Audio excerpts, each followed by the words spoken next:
HCA అక్రమాల కేసులో Azharuddin ED విచారణకు హాజరయ్యారు. మరింత సమాచారం మా ప్రతినిధి శశి అందిస్తారు.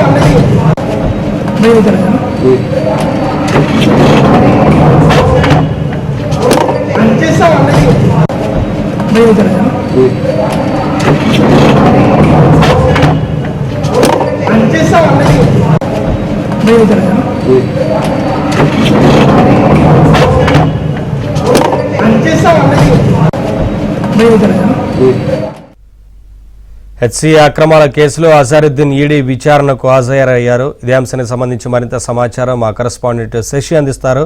శశి,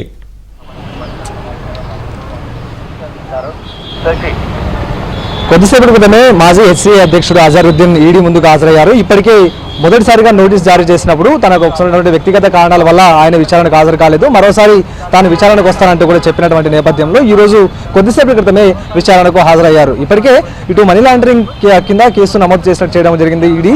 ఇప్పటికే హెచ్సిఏకి సంబంధించి గతంలో ప్రెసిడెంట్గా పనిచేసినటువంటి సమయంలో భారీగా అవకతవకలు పాల్పడ్డారంటూ కూడా ఆయన అభియోగాలు ఉన్నాయి. సుమారుగా 3.8 కోట్ల రూపాయల వరకు కూడా ఆయన అక్రమాలకు పాల్పడినట్టుగా కూడా కేసులు నమోదైతే ఆ తర్వాత ఏసీబీ విచారణ జరిపిన తర్వాత మొత్తం సుమారు 20 కోట్ల వరకు కూడా ఇందులో అవకతవకలు జరిగాయంటూ కూడా గతంలో కేసులు నమోదు చేశారు. అయితే ప్రధానంగా 2020 నుంచి 2023 వరకు అంటే ఈ 3 సంవత్సరాల కాలంలో హెచ్సిఏ మాజీ అధ్యక్షులుగా అంటే అప్పుడు ప్రెసిడెంట్గా కొనసాగినటువంటి అజారుద్దీన్ ఇక చాలా వరకు కూడా అవకతవకలు పాల్పడ్డారంటూ కూడా నిధులు దుర్వినియోగం పాల్పడ్డారంటూ కూడా చాలా వరకు ఫిర్యాదులు ఇటు ఉప్పల్ పోలీస్ స్టేషన్లో అందాయి. ఇదే నేపథ్యంలో ఆ ఫిర్యాదుల నేపథ్యంలోనే ఇక కంప్లైంట్స్ అందిన తర్వాత చీటింగ్, ఫోర్జరీ తదితర సెక్షన్ల కింద ఉప్పల్ పోలీసులు కేసులు నమోదు చేశారు. ఇక పోలీసులు తనను అరెస్ట్ చేస్తారంటూ కూడా భావించినటువంటి నేపథ్యంలో మల్కాజిగిరి కోర్టులో ముందస్తు బెయిల్ పొందారు. సో అనంతరం ఇక ఈడీ రంగప్రవేశం చేసింది. ఇక కోట్ల రూపాయల అవకతవకలు జరిగాయి కాబట్టి ఇందులో మనీ లాండరింగ్ కోణం ఉంటుందంటూ కూడా భావించినటువంటి ఈడీ అందుకు అనుగుణంగానే ఇటు ఉప్పల్ పోలీస్ స్టేషన్లో నమోదైనటువంటి ఎఫ్ఐఆర్ ఆధారంగానే ఈసీఐఆర్ నమోదు చేసి దర్యాప్తు చేయడం మొదలుపెట్టింది. మరోవైపు ఇదే కాకుండా ఇక హెచ్సిఏకి సంబంధించినటువంటి అవకతవకలపై ఉప్పల్ పోలీస్ స్టేషన్లో కేసు నమోదైన తర్వాత ఏసీబీ కూడా రంగంలోకి దిగింది. ఏసీబీ 3 ఎఫ్ఐఆర్లు నమోదు చేసింది. ఆ 3 ఎఫ్ఐఆర్ల ద్వారా సుమారుగా 20 కోట్ల వరకు కూడా అవకతవకలు జరిగాయంటూ కూడా నిర్ధారణ చేసింది. సో ఇదే నేపథ్యంలో ఇక అజారుద్దీన్ విచారించాలంటూ కూడా భావించినటువంటి ఈడీ అధికారులు తాజాగా నోటీసులు జారీ చేశారు. అయితే మొదటిసారి నోటీసులు జారీ చేసినప్పుడు దానికి సంబంధించినటువంటి వ్యక్తిగత కారణాలు బూచిగా చూపి ఆయన విచారణకు రాలేదు. ఈ రోజు విచారణకు హాజరయ్యారు. అయితే వెళ్తూ లోపలికి ఈడీ కార్యాలయానికి వెళ్తూ ఇక అతన్ని పలకరించేటటువంటి ప్రయత్నం చేసినప్పుడు తన మీద అంతా కూడా తప్పుడు అభియోగాలు మోపారు. తాను ఎక్కడ కూడా నిధుల దుర్వినియోగానికి పాల్పడలేదంటూ కూడా ఆయన స్పష్టం చేయడం కూడా జరిగింది. గతంలో ఎస్సీఏ పనిచేసినటువంటి కొంతమందితో విభేదాలు ఉన్నటువంటి నేపథ్యంలో ఇదంతా కూడా వారు చేసినటువంటి పని అంటూ కూడా ఆయన చెప్తున్నటువంటి సందర్భం గతంలో కూడా మనం విన్నాం. సో మొత్తానికి మాత్రం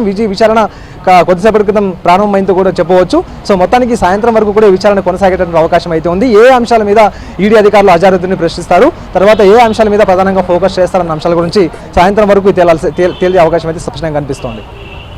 థ్యాంక్ యూ శశి.